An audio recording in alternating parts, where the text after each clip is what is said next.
Fatima Mernissi, terraza debekatua. Fatima Mernissiren novela bakarra.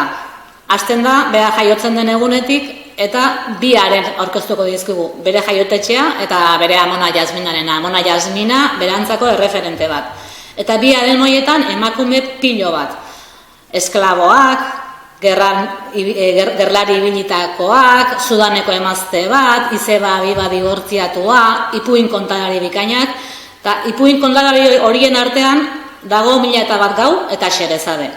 Orduan ahazten dira persona horien guztien danen istorioak benetakoak, liburu horretan dauden fikziozko ipuinak, eta hortaz gain, gero bateara daude personaia errealak, Egiptoko feministak, budur printzesa, beste milaka pertsonaia, eta bakoitzak bere historia kontatu nahi du Fatimaren ahotik.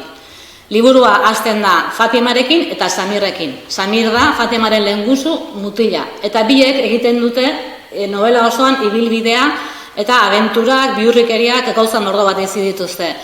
Biek joango dira liburuaren bukaera arte, baina bukaeran hasiko dira bi bideak bereizten eta horrek ematen dio amaiera nolabait liburuari. Atsegina, itzultzeko, irakurtzeko, ea zuentzako irakurtzeko ere, holaxe den.